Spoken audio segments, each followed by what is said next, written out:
There we go. Okay, perfect. All right, so to pick back up where we left off, that we realized at the onset of pandemic that the best way to face the challenges was to build a network where we could come together, a caring network where we could share and we could capitalize on our strengths and definitely pool together our resources. And we learned a lot from leaders in the forum, leaders in this group, that leadership that is interactive and participatory, that invites collaboration and credits others by listening, by empathizing, always gets the best out of the team, right?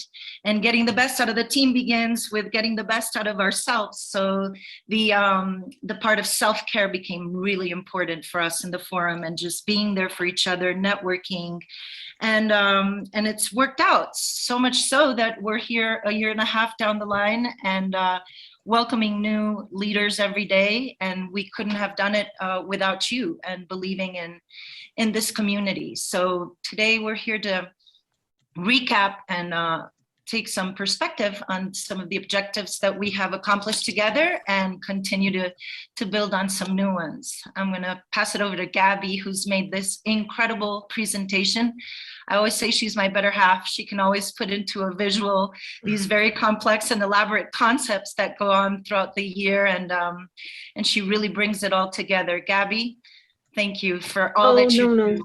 Not at all. I think Andrea always appreciates it because she's such an artist that she loves visual things as well as I do. But I think, as she said, it's been a difficult year, and part of the intention of the forum is for us to be able to create community, as she said, give support to leaders in the educational field throughout different parts of the world, share best practices, because definitely something that has helped people overcome all the challenges that this year has posed has been certainly the part of gathering strength from others, and certainly an attitude of collaboration. And I think it's been beautiful because this last year and a half, and as Andrea said, I went a little bit down memory lane, and I have that picture in the center. You might recognize some of the faces there who are still with us now, maybe different haircuts, maybe different. More gray hair or some more new wrinkles have appeared. And look at me, I'm wearing the same dress, commemorating the start. Oh my gosh, that's so true. That's so telling of new beginnings. Yeah, not everyone who participated is in the picture because not everyone had their camera on, but I loved finding that first picture, and it's been a journey, and that's part of the pictures we have all around, the people who have participated and shared their knowledge, shared their know-how with others in a time of need, and just that, you have all contributed to this. And we certainly also wanted to take a moment to remember, someone who was founder of our forum as well, and who passed away this year due to COVID. And who was a wonderful human being. He completely shared in the vision and the objectives of the forum. He really believed in it. He was always so cooperative with this, and we just sadly lost him in this year. So we also wanted to remember him, because we, every one of you has become an important part, of this small community, and everyone who's joining now, it's also welcome. And we just, we're passionate about education, right, Andrea? And we're just very grateful to get to know different people around the world who are as passionate and who believe in this, even through this difficult time, no? So, agreed, Gabby, you couldn't have said it better. Anything? What? Yeah, no, you couldn't have said it better. And I love seeing Hitesh here, as you said, one of the founders who's shared so much with us at the start of the forum, and so nice to see so many of you returning, and the newcomers. We're so happy to have you and embark on yet another new year together, new sense, filled with sense of hope, adventure, and of course, ready to face the unknown as risk takers that we all are. And here we are, here's our panel for today.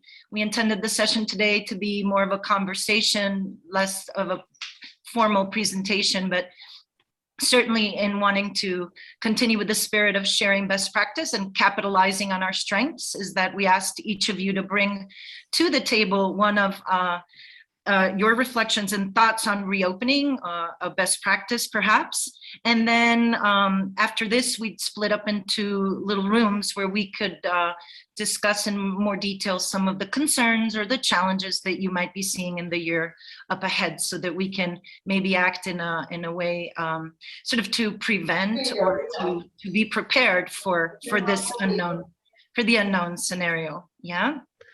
So Yeah, and we also, I mean, we're going to record this because we got a lot of people who got in touch with us who were very regretful about the fact that they couldn't get, live today, but they really want to just hear from what's happening. The feedback that you give is very valuable to them, and they just asked us to please make sure that we had the recording so that they can participate at least from distance. And in this case, as Andrea said at the beginning, in the case of Diego and Tatiana, who are going to join us for that dialogue, that we call this a round table, because that's what we want to create, a space to dialogue. But they were not able to due to complications for health at the last minute. So we hope everything is okay with them. And I think that's it. What do you think, Andrea? We go with the next thing? I think so. No, I think we're all ready. If anybody has anything to say, comment, use the little sidebar. And Gabriela's put all the slides in order, so you'll see yourselves pop up, and that's when you know your turn is next. Yeah, we thank you in advance for having the disposition. So we begin with Dr. Maria Lorraine Reese from Notre Dame School in Dominican Republic, Santo Domingo. We just had the pleasure and the honor of hosting Dr. Reese at our latest Ed Talk this week, where she discussed the different models in reopening school. They're a Microsoft school, and she's one of the experts in innovation, and change is how she leads. Welcome, Lorraine. So happy to have you. I'm glad to be here. Thank you very much. Well, we're going to start with the best practice. We all asked, all the ones who said yes to participating openly to just share with us what they think has been the best practice that has helped them through this difficult year and a half that we've all had. So, and Lorraine, she has a vast experience. If you want to go ahead. I think we want to stop sharing so that everyone can see you without, the slide there, because this is just to present you. So go ahead. Where are you? Okay. There you are. Okay. Yes, about the best practices, it was to be prepared. It is important, the professional development of all the teachers, so they are prepared for the unexpected. This was unexpected, but because our community was prepared on March 2020, we can transform our curriculum, and in 3 days, the curriculum was ready to be launched virtual. So the other thing is to have the students, your school communities, students and parents also train. Our students used to have international activities, and we use our virtual platform for communicating with other classrooms around the world. Also, we have virtual books, online classes. Also, the teachers presented all their classes in PowerPoint. We also have virtual OneNote notebook, so the homeworks and the agenda were all virtual. So we actually were a virtual school without using it. So Lorraine, we were prepared to jump.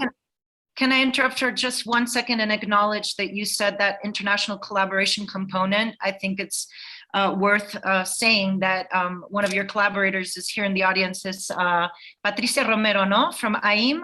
Yes, Patricia and Patty from Uruguay. And Laura from Morin. So thank you all.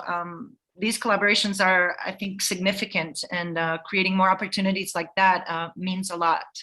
If you want to say more about that. Yes, it is. Yes. Because what happens with virtual is that sometimes you feel that nobody is listening to you. But when you have another classroom on the other side, then kids are enthusiastic, you know, they participated with a lot of knowledge because they have to study and be prepared for that presentation because they know it is students from another country.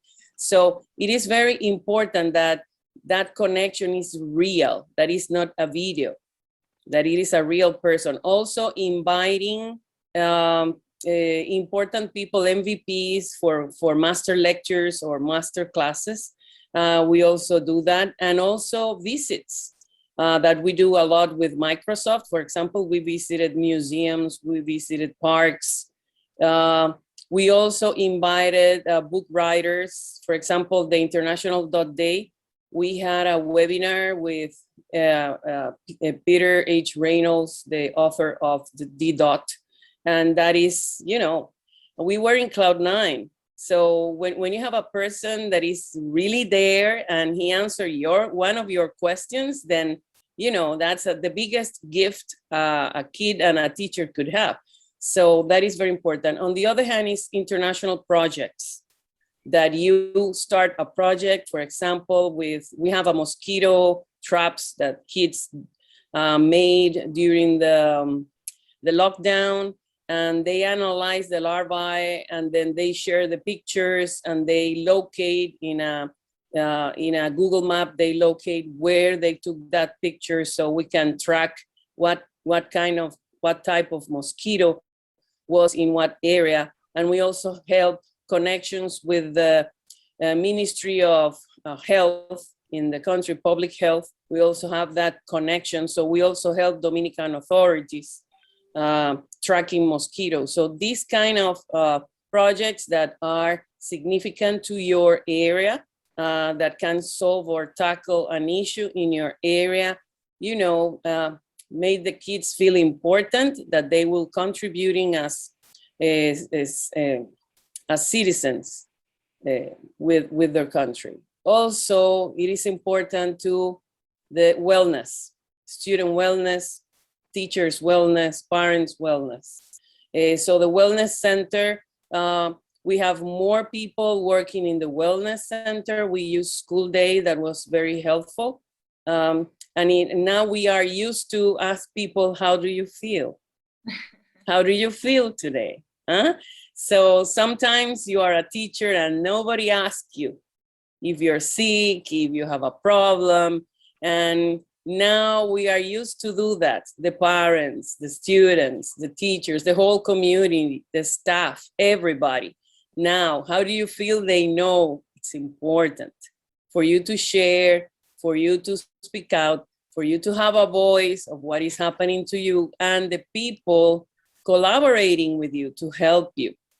Now we have more teachers that they offer themselves to cover a colleague that doesn't feel good that day. And we said, oh, go home, I will cover you. So it is a culture that is important to cultivate in the school. Also students and parents, because sometimes parents are, you know, they don't want the teachers to miss a class, but now they are more aware of the importance that a teacher that is well with herself, that her mental health is good, it is more important than the teacher is present. So they give that space to the teacher so she can recover. Huh? And that is an important for us, an important landmark, because in Santo Domingo, that was unforgivable, that a teacher miss a class. Also that a student miss a class. And then when we have these virtual classes, now that we are hybrid, then we have students that cannot go to the school because, you know, there are regulations that if you have symptoms, you have to stay home. But then what will happen to that kid? The thing is that he can connect virtually. So that way the parents will allow the kid to stay home because he can connect virtually to the class. And he's not missing classes, he's present, but virtually. Also, we have some schools in Santo Domingo that they consider synchronic virtual classes, presential classes. For them, if the teacher is there and all the students are there, even though it is virtual, it is presential because everybody is there. So that's important. That's important that they consider that as it is a class where everybody was present, and it is true. It's not the same thing when you are away. Also, it is important for the students to use the technology. Now that we go back to presential classes, we left one day virtual. So we give classes from Monday to Thursday, but Fridays are virtual. Thank God it's Friday. So Fridays are virtual because we want our community to, you know, develop those skills. And now we have students that they give presentations, virtual presentations, so the teachers are challenged by them. Teachers must be, you know, collaborators. And sometimes their students are far much better than the teacher. And we have teachers that the students help them with the technology. But when they graduated, you see those kids thriving. They are soaring the heights because they know they are prepared for the world. And I am so proud to see my students choosing careers that are brand new, careers that are new areas of science or engineering. And it is because they are well prepared in technology, so they can do that. Thank you so much, Maria Loren, for your intervention, your best practices. You've given us a lot to think about, especially around the idea that it is a culture that we're building in our schools. It's a mindset, and this piece about wellness, it's just so important. Thank you for making us reflect on that. And if there are any comments for Maria Loren, please use the sidebar. We can continue the conversation with her as we go to our next speaker, right, Gabriela? Yes, and I think I loved what you said, Lorraine, because you covered so many, different aspects, which was not just technology readiness, but also well-being, as well as a culture of just taking care of each other as a community. I love it. And yes, as we said, it's a roundtable, so everyone gets a chance to just continue the conversation, so we can go back and forth. But we invite now Andrew Sherman, if you could turn on your microphone so we can find you in the little tiles. Welcome, Andrew, from Colegio Menor in Quito. I hope you can find me now. There you are.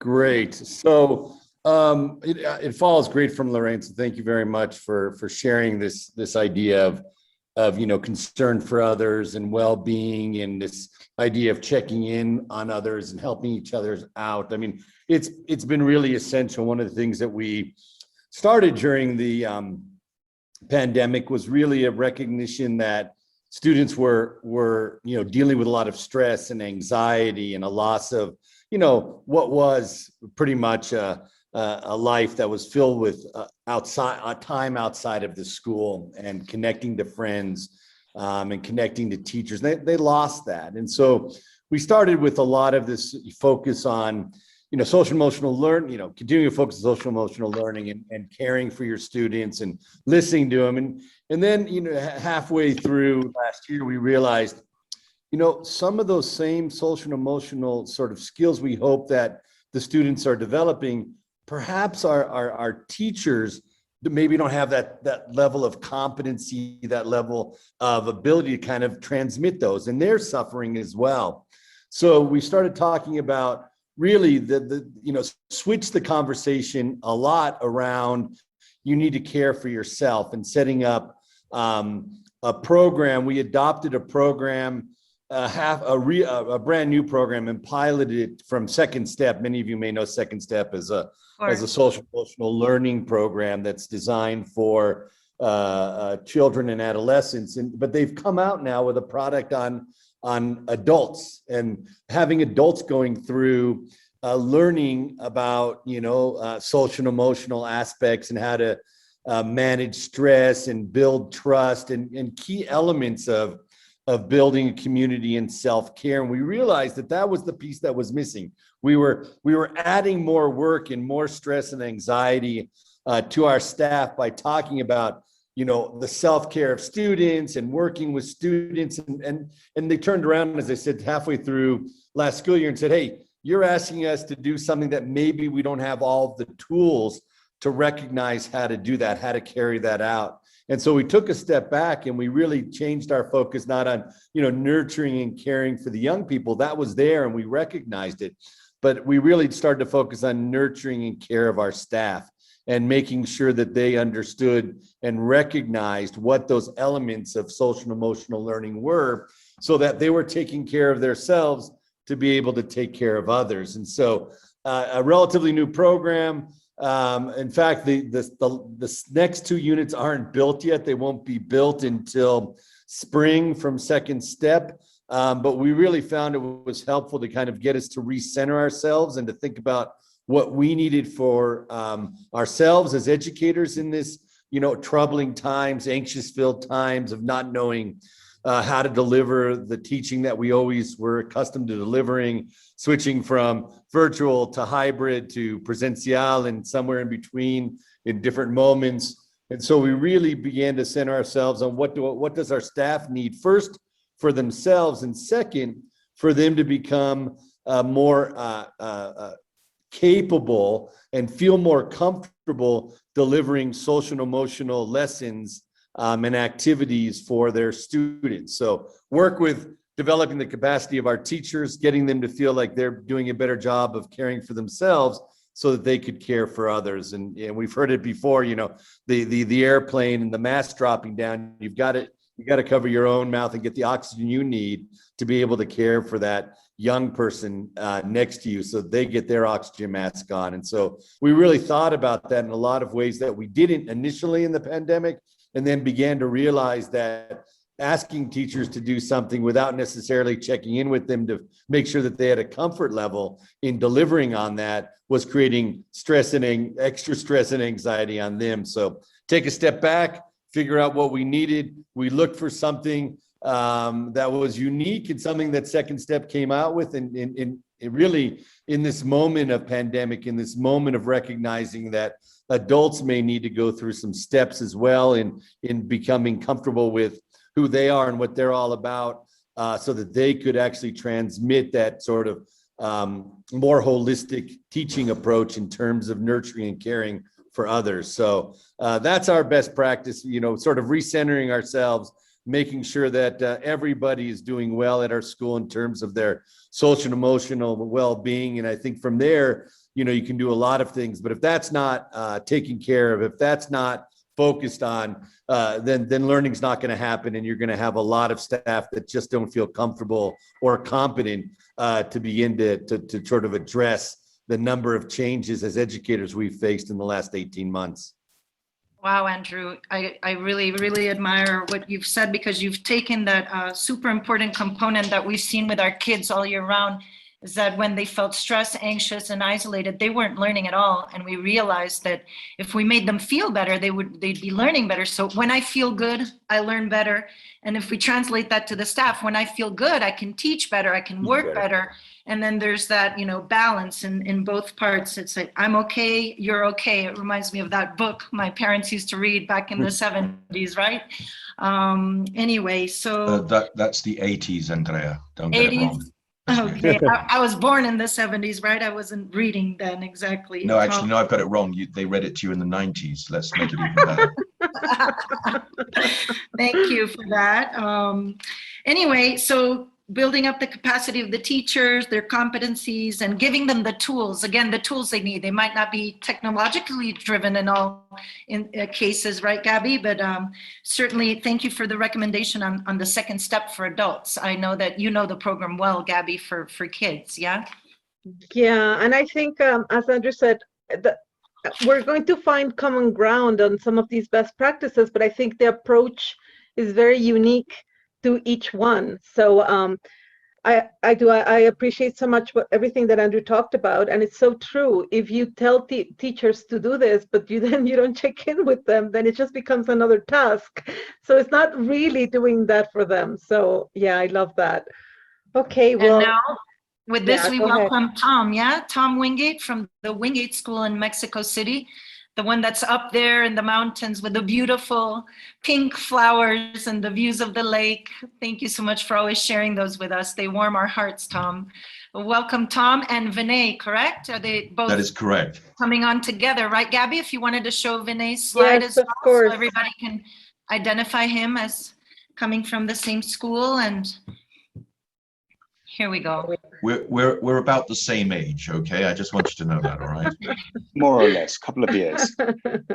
Welcome, Vinay. We welcome both of you. Thank you for coming in a team. Together we achieve more, yeah? Indeed. Well, thank you very much for the invitation. Tom, let me turn to you. I'll kick off then, Vinay, and if you'd like to slip in, I'll just say, in terms of best practice, I think a lot of the things that have been said are very timely, very wise.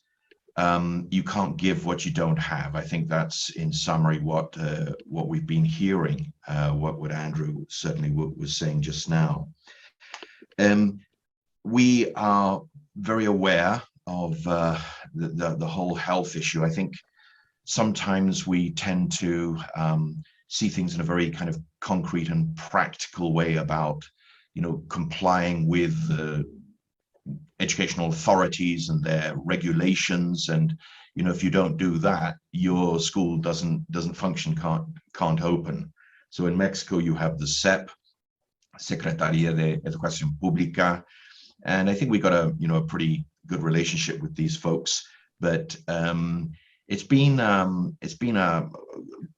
quite a battle, I think, in terms of us saying, what our duty of care, of course, is to the children. I understand what's been said about the staff. To the children, our duty of care. So how much can we risk? How quickly can we go back? The models, the hybrid models, moving towards a presencial.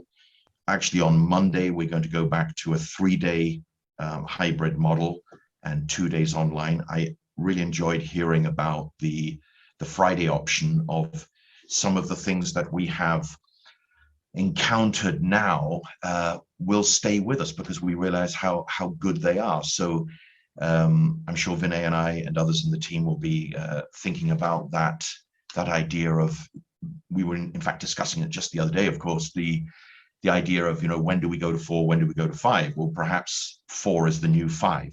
Very, very interesting.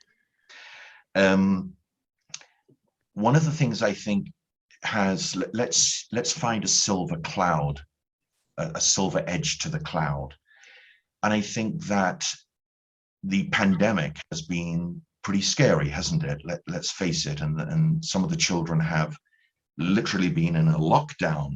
Some of them haven't been able to get out. Some people have, places in the country, or they go to the coast, or they can get out of town, but many not. And it's been very apparent to us as the children have come back, how, particularly with the young ones, the work that we need to do, that we need to center on, is very much focused on getting them up to speed with their social skills, with themselves. The little children are quite different. People talk about the famous gap, the little children who don't know in the kinder world, who don't know how to share as they would have shown their teachers a year or so ago.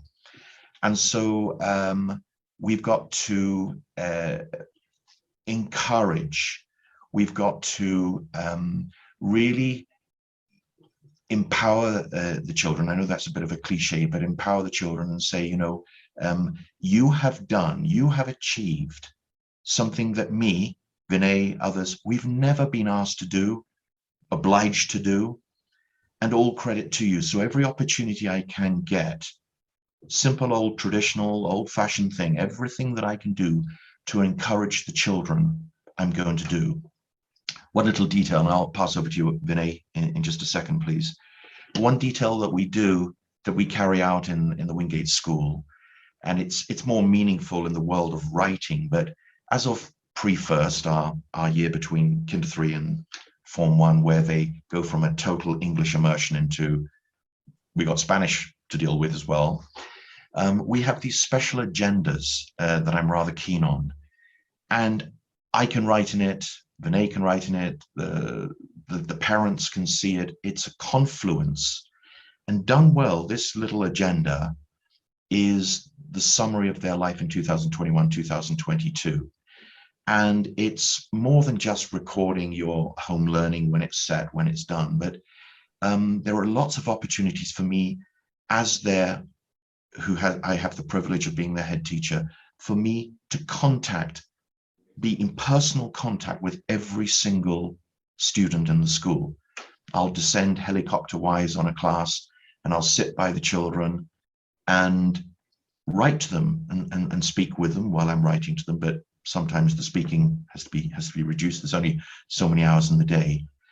And they've got something concrete from me. I'm talking to Diego, I'm talking to Susanita, and the parents can see that. So that personal concern that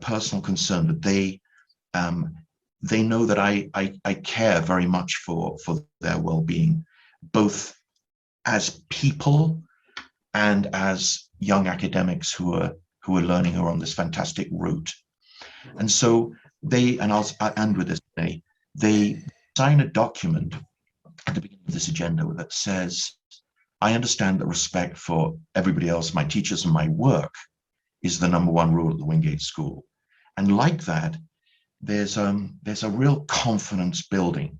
And we sign a kind of a little contract. These little kids, it's almost like they're selling a house. They sign this piece of paper, and they bind into this community, and they know that to look after each other is far more important to me than a 9.9 or a 10 in a geography module or something like that. So with that, I pass. I know Vinay's got plenty of other good things to say. Thank you very much, Tom. I'll pick up where Tom left off. I should say I'm new to the Wingate School myself, and so it's been a marvelous experience learning how they do things, how we do things, and finding my place in that community, as Tom was just saying, of the students. In secondary, I'm the head of secondary. We extend the same dynamic that Tom was talking about, that personal connection between students and the school and adults in the school through a quite successful mentoring program. We assign every student a mentor, a responsible adult in the community with whom they can talk confidentially about whatever is on their mind. Very much dovetails with some of the earlier comments about supporting students through what has been a difficult time, but certainly in secondary, also a difficult time developmentally. I mean, they're transitioning from primary into secondary. They're transitioning pre-adolescence. There's a lot going on, and I think we found very much that making sure that we don't leave it up to students to find someone that they feel comfortable talking with, but rather say, look, we have this program. It's an institutionalized program. Here's who your mentor is. And there are regularly scheduled check-ins between student and mentor. I think that's been really, really important, because I don't know that students always know that what they need to do sometimes is just let it all out, is to talk to people about how they're feeling. And I think giving them that opportunity, COC, has been really, really important. The other thing that I wanted to say about best practice, and I think it's particularly important for me as a new member of the community, is being a mission-driven school, right? Being very, very aware of what it is that you see as your mission, holding it as a touchstone, because we're in a time of flux. We're being forced every day to make pretty difficult decisions. And without having that true north that guides us, some of those decisions become pretty stressful. And just one example, we at the Wingate School in secondary, we have a book club. It's 2 days a week, 2 hours 2 hours a week, during which students read a book, exactly like it sounds. Not for a grade. It's, you know, even attendance is not formally recorded, although obviously we check in with them if they don't show up. We don't ask them to analyze the book necessarily, or certainly not every day. It's an activity that is focused on the love of reading and the importance of reading. In the time of a pandemic, when we are making such hard choices about whether we have 2 geography lessons or 1 geography lesson because learning time is limited, a school that doesn't know that it cares about books would be extremely hard pressed to make that decision to say, you know what, we're going to give 2 hours a week for book club. And I think the school's clarity about what matters to it is what has held it in very good stead in difficult times. And with that, I will pass over. Thank you very much. Thank you, Andrea. Thank you, Tom. Thank you, Thank sir. you, Can I just add a caveat there? In terms of, I'm reminded actually, because my box is right next to Gabrielle, and at the beginning of this, ladies and gentlemen, I was admiring Gabrielle's private garden. Can you see it behind her? Isn't it beautiful? So not everybody is as lucky as Gabriella, but Andrea alluded to these lovely open fields and things that the Wingate School can use. Where am I going? During the pandemic, we created we have these bubbles, a lot of you will have that, separating groups for obvious reasons. And we have access to a massive ranch next to us, which at the moment is flowering with these wild purple poppies. Beautiful. And just to get the children out, the children who are locked down, with parents going on these long walks through these groves of trees, stunning views. The Estado de Mexico looks like Austria. If you showed a picture of it, people would say, it's not Mexico. Well, it is. Woodland and valleys and greenery. And that opportunity, I think the stats say about 85% of the population of the school went on at least, and some several, on these walks. And that, simple though it sounds, getting out, blue sky, hear the birds, was just what Vinay has been saying, let it all out. And I'm so pleased that we had the sense to realize the importance of that. Perhaps we didn't realize at the beginning how important that was, but we will pick up on that again. We're in the rainy season. It's getting a little drier now, but we've had torrential rain, which has prevented us from doing this. But that, simple though it sounds, was tremendously successful. Back to you, Andrea. Thanks so much for adding that, Tom. Sometimes we forget that the answer or the thing that we need is right there before our eyes, and being in communion with nature and being outdoors, sometimes it's just the best remedy, right? When we can just go out there and breathe the fresh air and be surrounded by the flowers. And Right. I love what you said about the silver lining of COVID, Tom. Thank you for reminding us that out of every adversity, there's always that little seed for creativity and innovation and change that we've all been so desperately craving for in education. And all of a sudden, lo and behold, it's here in our face. And let's now all transform, right? And I love the way that Vinay brought it all back to a school's mission. And being a mission-driven school, of course, means that when all our decisions are made in the best interest of the children, then we will never lose sight of our true north. So thank you so much for reminding us. What a powerful team, the Wingate School. Thank you for being here with us today, Tom, Vinay. Over to you, Gabby. Do we have our next speaker ready? Yes, we do. And yeah, I also, I love, and I'm going to let the therapist and myself out, and I'm going to talk about benefit of journaling, which is something that Tom mentioned, and it's so true. In times like this, journaling can be a very healthy way of just letting emotions out, and I love it. And yes, we have now Beatriz, please, if you can turn on your microphones, we can find you. And she is obviously, right now she's not in Finland, but she's giving us a Finnish perspective, right, Beatriz? Right. Beatriz, Hello, welcome. everybody. Can you hear me Hello. now? Yes, we can hear you. Okay. We can hear you and we'll shortly see you on the screen. There you are. Yes. Welcome. Yes. Yeah.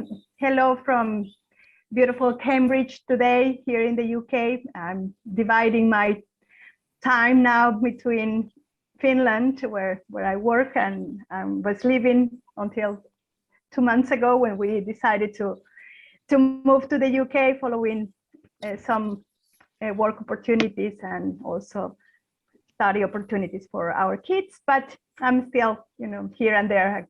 I'm going in 2 weeks back to Finland, and yeah. So I have some slides that I would like to share with you. Of course. If I can do this now. I think Andrea needs to give you a permit, right, Andrea? Okay, I guess. Okay. Here we go. Give me just one little moment. Our dear Beatriz. I met Beatriz in Finland when I went to Rovaniemi to study at the University of Lapland. And this lady, this very fine lady, she organizes visits for cohorts of different countries that come to learn about Finnish best practice. And now, of course, she's able to give us insights into. Here you go, co-hosting you now, Beatriz, querida. And she's actually from Mexico originally, right, Beatriz? So right. We right away. Yeah, so yeah, can you see now my screen, I guess, right? Yes, we can. Yes, it's okay. perfect. So yeah, as Thank you. Andrea was saying, I'm Beatriz, and I'm Mexican-Canadian, actually, now living, as I said, between Finland and the UK. And since 2016, I've been working for Visit Edufin, which is a company that is official member of Education Finland. Education Finland is a program coordinated by the Finnish National Agency for Education. And we are like a big cluster where we collaborate with schools, with educational institutions, with experts in education. And the aim of the Finnish National Agency for Education through this program is to promote the good practices of the Finnish education system. So yes, I coordinate visits. My market is Latin America since I'm a Mexican. But I also collaborate with some of our programs in English. That's how I met also lovely Andrea in Rovaniemi, where we had our event a couple of years ago. Well, as mentioned, well, I'm not coming from a specific school, but we collaborate with all the schools in Finland, basically. And as you know, in Finland, we don't have private schools, so everything is implemented basically like to a national level and to all schools equally. So I would like to, go through the timeline a bit of what happened in Finland. What was the Finland response when this pandemic hit us? So March 18, 2020, the schools in Finland closed. Pretty much in Finland, the response of COVID was based on the constitutional. Sorry, my slide is now. Just give me 1 second. I'm having troubles looking at the screen also. Okay, now it's better. So all the measures were basically like based on legal measures. So this Emergency Power Act was taken, and they derogate the fundamental right for education, and especially the fundamental right of receiving equal education. And that was only possible to be provided by a face-to-face education. So we transitioned a couple of months, only less than 2 months actually, to this distance learning immediately. And I have to say that the Finland response was very clear in terms of well-being. So Prime Minister immediately stated that, okay, this is not the time to focus on the academic performance, but instead of the well-being. And that came back to the nature of the schools in Finland, that they were created to protect and to take care of kids when, when all the fathers went to the war and the woman needed to work. And then they started to create these centers to care for the children. And that's very much reflected now in these times. So schools, as I said, were closed only less than 2 months, and then May 14, everything was again reopened, and many measures were implemented. I will shortly go through them in the next slide. But then after that, after the summer, where everybody was evaluating the situation and everybody was, trying to implement everything in a way that all schools equally will provide the best education possible, but most importantly, the best care, protecting the kids. So in June 2020, the Ministry of Education and Culture granted 84 million, but more than the money, they decided to ensure that this pandemic will not have any permanent effects on the skills and the well-being of children and young people. And then that comes to the question, why was Finland successful in transitioning to distance education and then reopening schools after being closed for only less than 2 months? And one of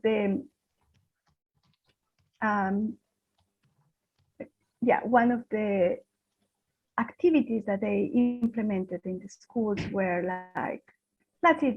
pretty much like all around the world. No, more outdoor learning activities, new learning spaces, the teaching premises more spaciously, and avoiding and reducing unnecessarily physical contact. In Finland, all the classes kind of collaborate, and in this time they decided so the teachers will keep the same groups of children, so not to mix them, not to combine them. They started to use, for example, emergency exits as entry doors for groups, so not everybody will come through the same doors. For example, they eliminated this like common time for everybody to have lunch at school, but instead the lunch was provided individually in their own classrooms. So all to prevent this like massive contact, and well, many other measures that you all know and have implemented as well. But if I would say what were the main elements, or the successful elements of I would say more than of achieving the educational goals, but of continuing this face-to-face education and containing the spread of the pandemic, of the COVID. This was achieved because they prioritize the well-being of children, and they also prioritize the constitutional right of equal education. And this equal education, they at the end decided, and as he's been previously like stated in the Constitution, but once again they confirmed that the equal education can only be provided presential. Of course, technology helps, but only as a tool. These will have meant nothing without these highly trained teachers that Finland has. They were once again empowered, and trust, also the huge trust that society has to institutions played a huge role now, following on all the recommendations, no questioning at all, like whether to send kids to school. Of course, there was a lot of fear around parents, but everybody was like, trusting and that was the right decision because the experts were deciding that for them. What else to say here? Yeah, so making sure that children feel safe, feel included, and under this relaxed culture that characterize Finnish education system, and the well support again at schools, supporting their holistic education that we've heard before also in the previous presentation, so important for the development. And with that, I finish this this part of the presentation. Thank you, Beatriz. I think you say that, sorry, just to finalize with one thing, I think one of the main characteristics of the Finnish education system is that the welfare system is in the schools. So I was very, very, happy to hear that the teachers in the schools that previously presented, we're taking that active role in providing the well-being. In Finland, this well-being system is in the school. So we have psychologists, doctors, dentists, social workers, and that was this huge force was there for the kids and for the teachers as well.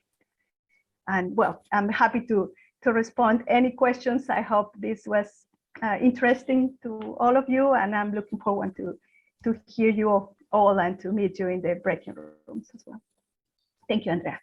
No, thank you, Beatriz, for sharing your experience as a professional, also as a mother. I know that your children have been schooled in Finland and now you've moved on to Cambridge, so you enrich us with your perspectives. I just want to echo on, again, I think the common denominator in all of the presentations is on well-being. And one of the things that Gabriela and I really admire about the Finns is that they've been able to come up with this way to measure well-being, something so abstract and difficult to pinpoint, but to make it data-driven. And their platforms are just really impressive. Their artificial intelligence in being able to measure in real time and give teachers back this information, which with it, they can kind of tweak and tune and improve their practice, makes all the difference in the world, because then the children are really being heard, feeling valued, yet their identities are not exposed, because as we know, this is all very anonymous, right? So thank you for inheriting that, sending that our way. We know that you're light years ahead with this welfare system that is embedded in the heart of every school, which makes all the sense and makes it holistic. You kept using that word over and over. Yes. So thank you for illustrating that, Beatriz. Over to you, Gabby. Yeah, lovely to hear, different views from different perspectives. Absolutely. And we're coming back to this part of the world, and we ask Amaris if you can please turn on your microphone so I can find you, and please share with us. Where are you? Welcome, Amaris from Avante Global in Colombia. She's one of our founding members of the forum, and we've had several experiences with Amaris throughout the year as a stellar at the Women Economic Forum as well. She's an expert in innovation and in just leading the educational communities. She belongs to several, and she's even opened a school in midst pandemic. So we have nothing but deep respect for you. Amaris, welcome. Good morning, everyone. Thank you, Andrea. Thank you, Gaby. Buenos días a todos. Hi, Jen. Great to see you. So we are Avante Global School. We are a brand new school. And yes, we dared to open a new school during a worldwide pandemic. We opened in August of 2020. And it was quite the adventure, and still is. So we are in our second year of opening. We currently have 2-year-olds through 3rd graders, and we are expanding 1 grade level per year until we get to 12th grade. So it'll be a long process for us, but I think for us, what really happened in the past 18 months was really reconfirming what we already knew were best practices and what we really wanted for Avante and the Avante community. I think today what I'd really like to focus on is connections. Everything that we have done at Avante has been very purposeful, from the infrastructure design to every little aspect, and it's why I love opening schools. This is the third one that I've opened, and it's because you get that opportunity to really build from the ground up and be able to make those really important choices. So for us with connections this particular school year, thinking about our adult to adult connections, as you all know, those of you who lead schools and those of you in the education world know this, it's been a really tough year on educators, and there are educators leaving education in droves for lots of reasons, and who can blame them? So given that, after opening a school during a pandemic, we literally had one teacher return this year. So we started over. So yes, we opened a school during the pandemic, and we did all of this investment in teachers and learned through all the craziness, and then we literally had to start over this year. So how did we do that? It's the same way that I've done it in different settings before a worldwide pandemic, which is putting the adults in the role as students to really learn by doing. So we started 3 weeks of induction and orientation that really was a mini project. It's a project-based experience for these incoming teachers. And it really was about creating a culture of caring and learning. So the final product for them at the end of those 3 weeks of a mini project was, how are you going to design with your students this culture of caring and learning? More adult to adult is really faculty with parents. Parents have really been through the ringer these past 18 months as well, in many different ways. And so not only was it helping to support them in their continued learning of how to support their child, but many, because as you know, we have very young students, many of our parents are first-time parents and parents whose children really were infants during this pandemic. And so they're coming to us with some really wide gaps. And so we really have to look at them as another stakeholder group that is our responsibility to help educate and learn alongside with them. So we did a whole series of adaptation or actividades de adaptación for parents and their children. So we individually gave them appointments coming in before school even started, began those activities with them and taught right alongside them their children. So they gained some confidence in their parenting skills, and also really help students to be able to get used to this idea of going to a school, right? What we weren't able to do when we opened was all of those great culture and tradition building things that you do at a new school.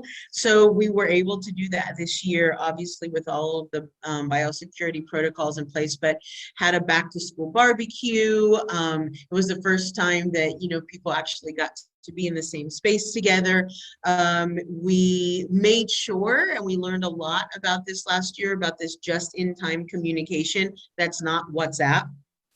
Good luck with that one. But we are using Pencil and Seesaw as the two platforms for our teachers, so that parents feel they have that quote unquote immediate attention, but as well as putting limits on it.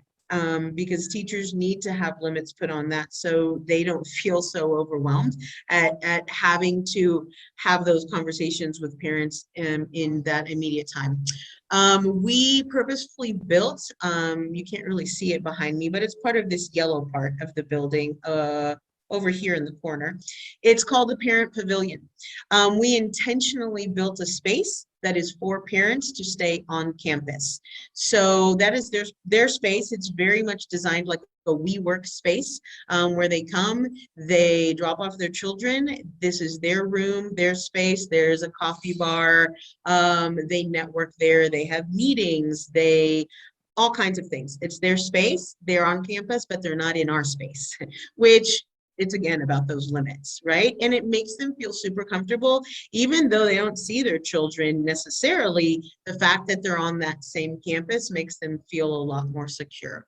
And then we also began to have community meetings with parents, giving them that time and space to develop as a community themselves. As parents, so that they can be true partners with us. So we have already had one of those this opening school year. So connections from students to adults. Again, those adaptation activities that we scheduled for students all the way from our 2-year-olds to our 3rd graders really help to build those connections individually and those relationships with teachers and students before school even started. We purposefully build into our schedule those times for our students with morning meetings, closing circles, and really making sure that they are purposeful and very objective driven. Those, of course, drawing on responsive classroom practices. We draw from conscious discipline, character counts, all of these best practices that are already out there, things that you guys already know. We just are putting them together to make it work for our community. And then what I always say is, like, what really makes for the best culture of caring and learning, it's really about having incredible learning opportunities for students, which for us is in a PBL world. So really having highly motivated, authentic projects where students feel like what they're doing every day matters, all the way from our 2-year-olds to our 8-year-olds. So if they are having these rich, meaningful learning opportunities, then they really feel cared about. And then students to students, really important in this pandemic to give students the language and the voice to be able to talk about what's going on within them when they don't even have the vocabulary to express it. So really focusing on teaching, literally direct teaching, self-regulation and communication competencies through mediation techniques, all the way from our little ones, right? Like iMessages.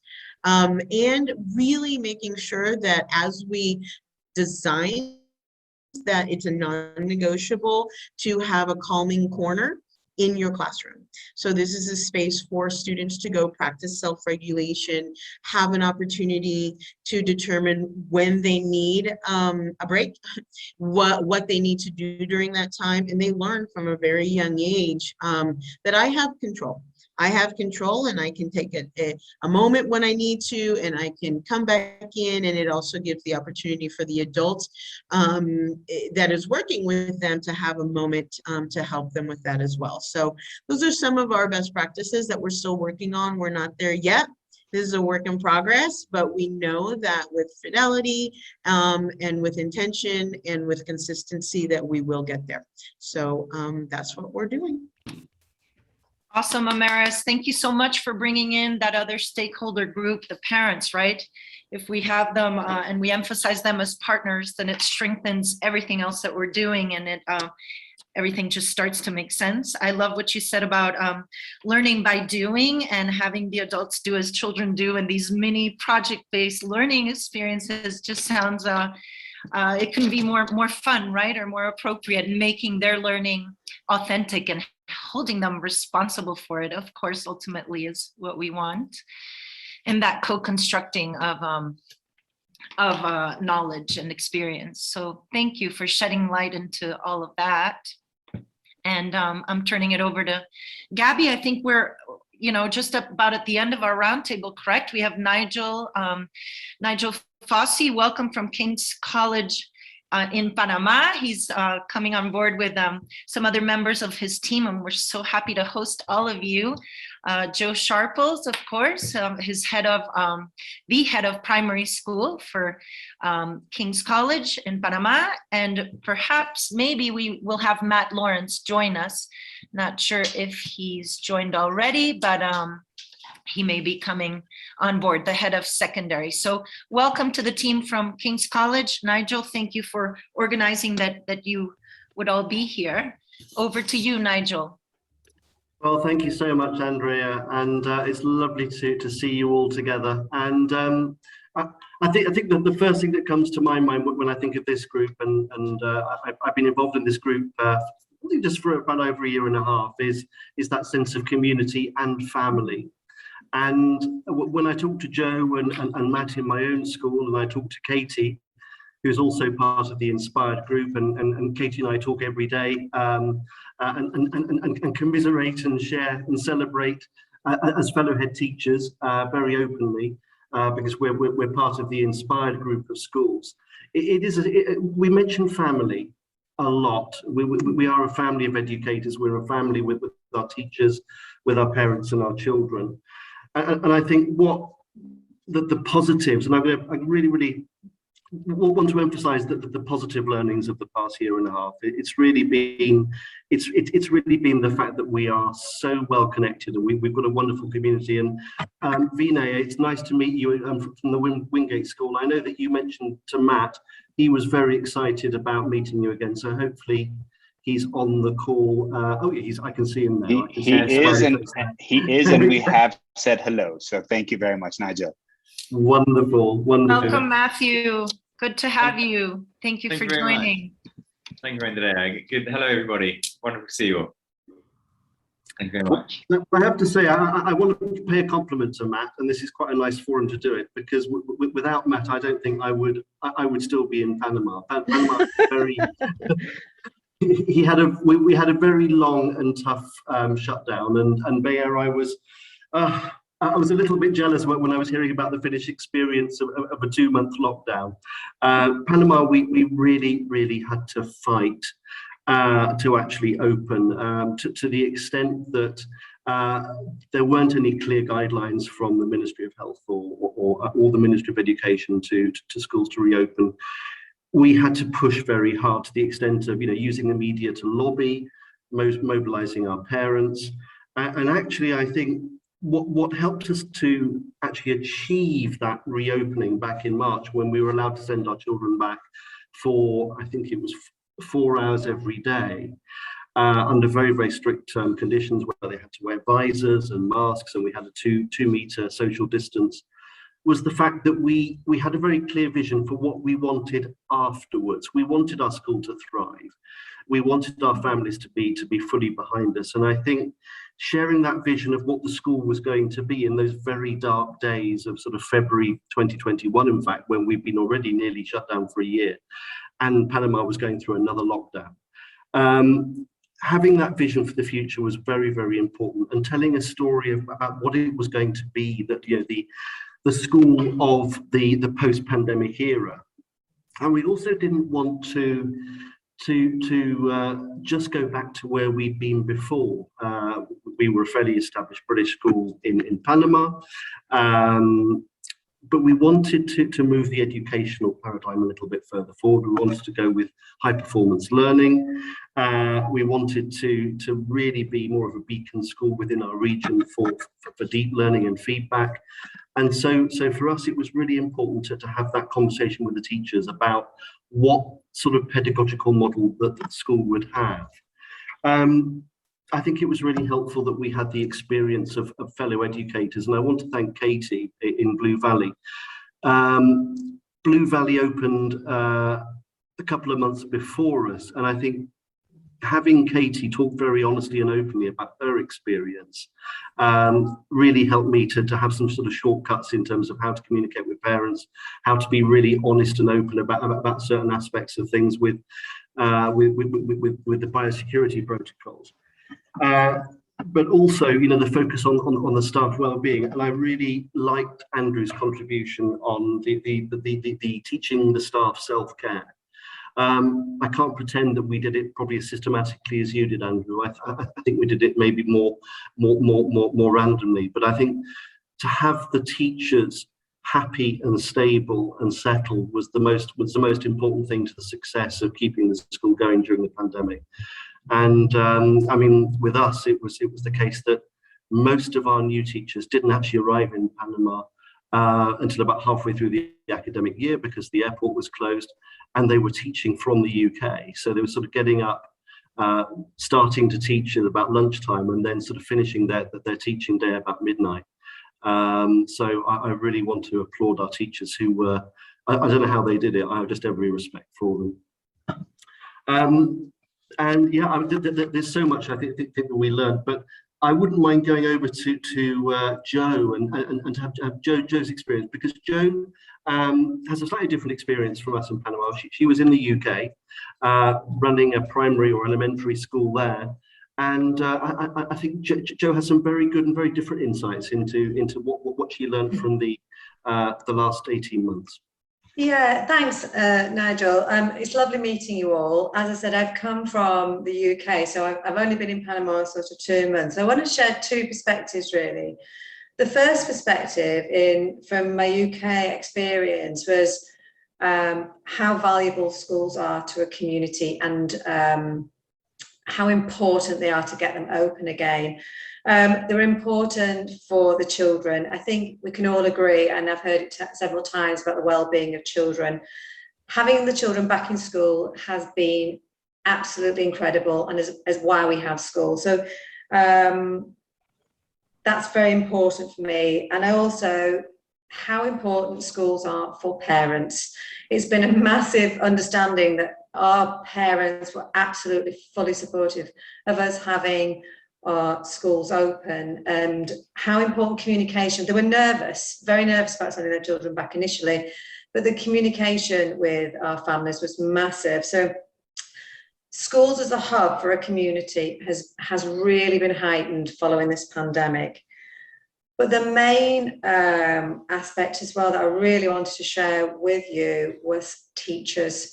How important teachers have been during this pandemic. I am so proud to be an educator at this time, because I felt the education profession have been as important to the pandemic as the medical profession. We have kept the world going in many respects. So I'm really proud how we have performed. And it can't have been easy for all our staff doing what they've done through the pandemic. But not only that, I think they went above and beyond. And I think we have never been so strong in as a community of coming together. Never has Twitter, as I call it, been so strong to share pedagogy in this challenging time. So we've come together to discuss the best practice for online learning, the best practice to deliver lessons. And we've done it in a very, very collaborative manner. And I think when our staff come back, they've really enjoyed them being back in school to really practice that brilliance that they've had an opportunity to discuss back in their classrooms. So those were the three sort of areas that I wanted to look at and share with you, that never have I been so proud to be an educator. And I think when we come back celebrating the staff we have, both within their well-being, but also as the quality of people we have in front of our children, and how much effort and time they put into making sure that education is absolutely wonderful for their children, as well as the well-being of the children. Thank you so much, Jo. I was going to pass on to Matt very briefly with a few words. Yes, please. Welcome, Matt. Thank you, Nigel. Thank you, Jo. Yeah, wonderful. Thank you very much, Jo. Thank you, Nigel. Thank you, and Andrea as well. Yeah, so just really to echo the sentiments as well from both Nigel and Jo, it really has been an incredible 18 months for my journey in King's College, Panama. Obviously, I arrived after 2 months, and then we're in lockdown. So, and obviously the lockdown here was very intense, like it has been for lots of us on the call as well. But like Nigel also stated as well, thanks to Katie at Blue Valley as well for the support that they offered us as well, not only through the pandemic, but also with the IB. We also transitioned and we've become an IB school as well over the course of the lockdown as well. So it has been a busy period. But a couple of my main takeaways really that I've noticed from the staff. And we were, Nigel and I, to begin with, were very, very supportive of the staff and making sure their well-being was paramount, of course. And as Nigel mentioned, a lot of the staff were based in, obviously, in the UK, and they're working till late in the evenings. And what I'm seeing now is slightly, now we're kind of shifting the focus back, obviously maintaining the well-being of the staff and the students as well. That's the priority on our development plan, but also ensuring that we are keeping the standards going and making sure we are stretching and the teachers are performing to the best of their abilities.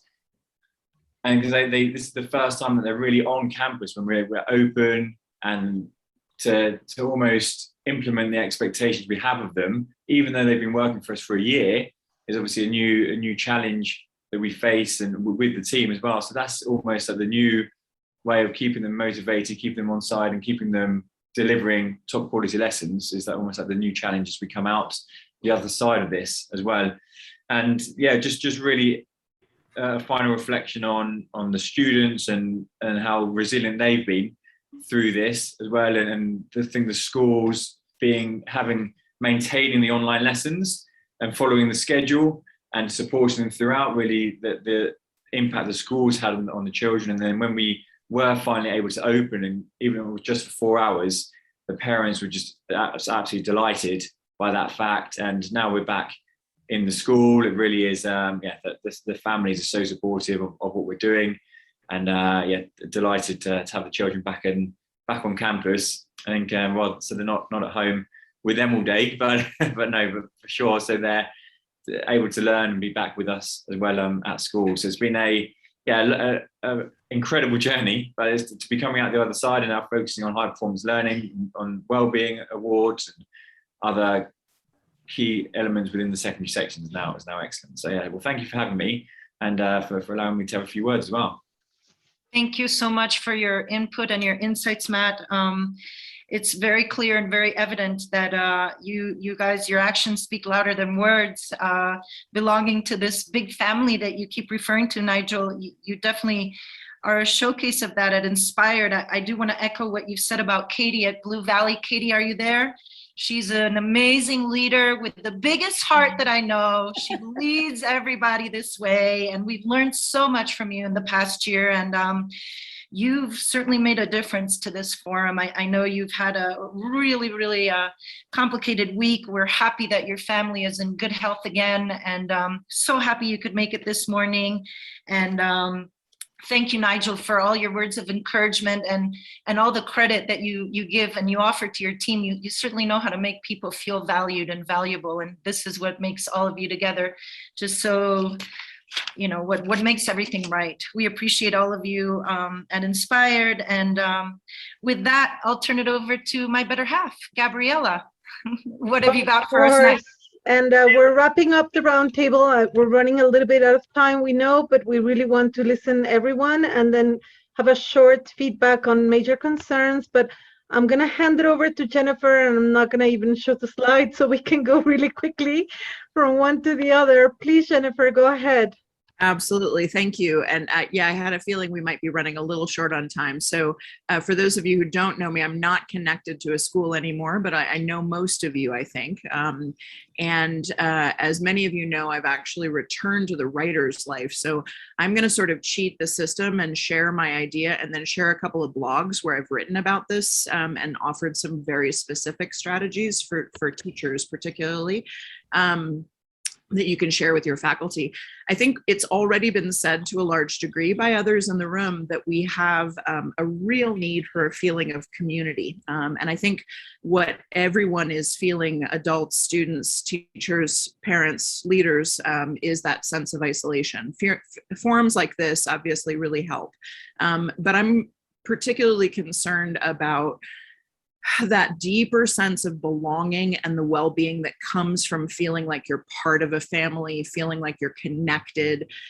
Several of you have talked about the importance of those connections. We also know that a sense of hope is directly related to whether students can learn. And I think a lot of people have been feeling very hopeless with all of this going on.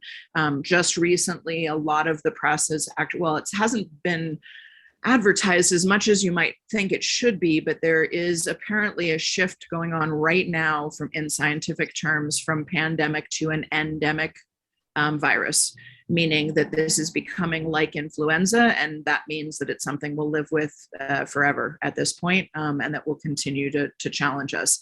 That's a pretty overwhelming feeling, I think, from our perspectives, and I think especially for those of you who are trying still to lead this work inside of schools, you know, having that long view, recognizing that feeling we had of in mountaineering, we call it false summit syndrome, right? When you think you're almost at the top of the mountain, because you think you can see the top of the mountain, but you can't. It's just a hill in front of you, and there's a very long way to go. People die from false summit syndrome because they think they're almost there and use up their food or their oxygen.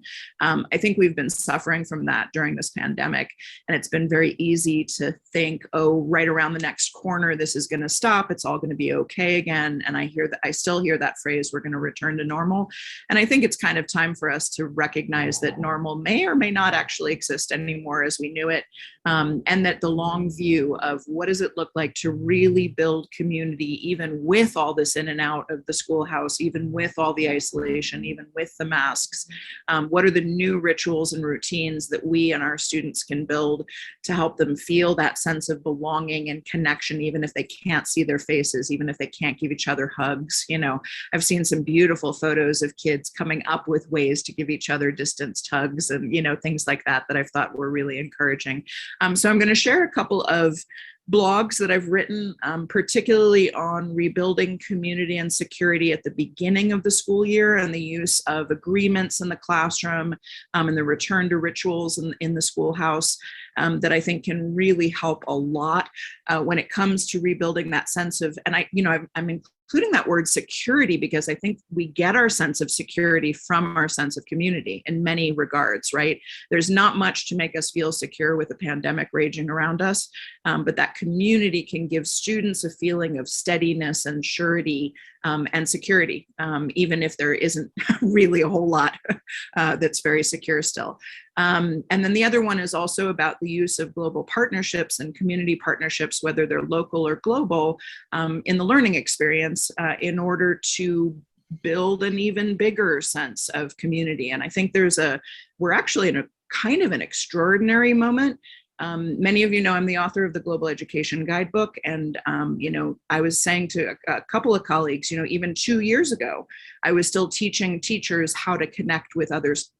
Teachers, or how to get onto Zoom to do an international video conference, just 2 years ago. Now that's really pretty much what everybody knows how to do. And so I think that's the other piece of it is we're actually in a really perfect moment for expanding what we think of as community, right? And really, I was thrilled to hear about the connections that are happening between many of your schools, because that's exactly what we're talking about, right? Let's worry a little bit less about learning loss and worry a little bit more, I think, in my opinion, about making those connections and forging that sense of interdependence on this planet, right? That recognition, this is not just happening to me and us right here, it's happening everywhere, and every community is coming up with their own solutions, and we can learn from and with each other. And there's value to that. And there's value to slowing down and recognizing too, that if everybody's behind, then we're all behind and nobody is. Right? I mean, if the entire world is behind, maybe nobody is. So those are the main things that I wanted to share. I also wanted to mention that there's a new platform called, well, I should say it's really more than a platform. It is it's really a community, a learning community. It's called What School Could Be. And they've created some online asynchronous forums for teachers and leaders to connect with each other. And I just sent you the link to an invitation, which should come through, I think maybe as an invitation from me, I'm not positive, but it's a free community, just lots of really great stuff going on. Because the other thing that I really think is important right now is your well-being as leaders, right? And I'm not sure how everybody's doing at the moment, But many of you know I'm connecting from here in Denver because the leading of education during pandemic, so far from family in Colombia was just, I just stopped wanting to do it, right? So I have retreated back into the writer's life and into the consulting world because it's what you're doing right now is really hard. So I just wanted to say, amid all the things we've talked about, please make sure you're also doing some self-care and really making sure that you feel connected and that you feel like you have the support network that you need when you need it. And if there are any things that I can do to help, I know everybody in this room is here to support your growth and your well-being. I think that covers most of what I wanted to say. Thanks so much, Jennifer, for tying all the loose ends together and bringing it back to the leaders and their well-being. You always make a very good statement of that, seeing that you were one of them, and now you're on the other side and can give us advice from the other trench. But we're so happy to have you. Thank you so much for your insights. And with that, I think we've come almost to an end, right, Gabby? We have Juan Felipe Restrepo from Colombia, who's delivering something in Spanish, but we wanted to check with the group if most of you would be okay with that. If not, we definitely can host a Spanish presentation coming up in our next forum session. So not Yes, sure how everyone and feels. we also have Christy O'Brien, who she wasn't able to connect today, but she did send a video recording, which is just 3 minutes. She's in China. The scheduling never helps, in order to create that connection. But yes, please go ahead. Tell me.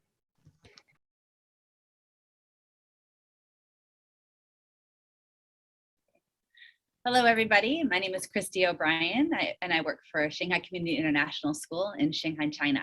One of the practices that I thought I would like to share today is a practice actually that we have recently launched and that I'm very excited about.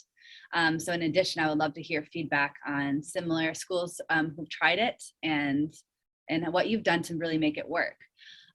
So basically this strategy that we're trying belongs within our tiered system for academic and behavior support. So far right now in our tiered system of academic and behavior support with our student support teachers and our counselor and our administrators and our teachers, we have a process for identifying, a database process for identifying academic needs. And we do have some holes with identifying our behavior challenges below tier 2. So we have the supports in place for identifying tier 2 in the process. And then we've just found that we had a missing gap of identifying students who, let's say, were frequently getting into social problems on the soccer field or getting into problems in the lunchroom, and those areas, those gray areas of our school that aren't necessarily monitored by a homeroom teacher. So we thought, what are some ways that we can be more effective about using data and finding what these behaviors are and looking for patterns so we can come up, determine what our solutions need to be. And so I originally thought of doing it on a shared spreadsheet that we would all use in our school. And I developed a spreadsheet where teachers would just go to the link and then add in the data from a child who was sent out from not being able to play in the soccer field for a logical consequence because he was fighting or whatever reason like that. However, the concern immediately that we all recognize is that that's a data protection issue with all teachers being able to see all students. Furthermore, it was very klutzy for the teachers to go and fill out the form. So we actually had a teacher who came up with the idea to have a form, and we use Microsoft products here, the Microsoft suite. So he actually developed a form, a simple form, and it works like a Google survey would work or like a monkey survey would work. And he said, well, I know that there's a QR code that we can use with these forms, and I'm going to share it with you and see if it can work. And so I took the form and I copied it, I changed it around a bit, and I was able to get a QR code that we can share and downloaded from the form. And so I printed it off and we made QR code signs that we posted around the recess field in the lunchroom. And now teachers they can scan it and fill out a simple form to report a behavior, a logical consequence that they're seeing around the playground. And we are really excited about it because it comes out into an Excel spreadsheet for counselors, administration to analyze, but it does protect the student data as well. And we're really envisioning that we're going to be able to find the patterns that are of behavior incidents that are happening along that tier 1 level quicker and easier to identify solutions in the playground. And so that's just the strategy that I'm excited about. I wanted to share. We are just beginning to implement it now. So we don't know what the caveats are or what the success will be, but if there's other schools who have tried similar things, I would love to hear more about it as well. So another practice that I'd like to share is something that we began in the beginning of this school year. This is something an idea that we took from one of our sister schools who had been having great success using it, and it's a OneNote notebook for communication. So once again, this is within the Microsoft suite. I don't know what a equivalent would be on Google per se, but I'm sure that there's something that's similar. But what we did is we found problems with just emails, the weekly emails as communication with teachers, especially at very busy times of the year when there's a lot of deadlines and there's a lot of projects to be done. There's a lot of dates to remember. And we just found that communication was getting lost with our weekly emails that contain all the information. So we moved to a more live form for sharing all the important news of the school and important communications and important things coming up, such as our Fontes and Pinnell testing coming up, and our windows, and where they can find the protocols for our literacy agreements and all of those things. We started organizing on our Microsoft OneNote notebook. And so the teachers can always go to the agenda page and just live see all of the information that they need to know at all times. So we do send out the link once a week on Fridays. However, people can just save the link either on Symbaloo or on their bookmarks, and they can easily access it and have all of the key information that we need in the school, which is many handbooks and documents, and as well as the weekly communication right at their fingertips. And so it is a tool that we can also use collaboratively. So everybody can go ahead and add in the information that they need to add in for all of our community to see easily as well. And it doesn't need to be a separate email for everything. So we're really feeling like it's streamlining communication, it's making everybody's lives easier and more efficient. And I think that's a win for any school in these busy times when we are juggling so much. And so it's just a communication strategy I wanted to share. Okay, there we go. So she was sharing with us a best practice of something that that the school is trying, that they're excited about, but she's not too sure how it's going to work out. So she wanted to hear some feedback from anyone if you had experience using something similar, and if you can just let her know, what you think. Has it worked? Have you found a better way of doing it? Please go ahead. If you have any comments, just open up your microphone.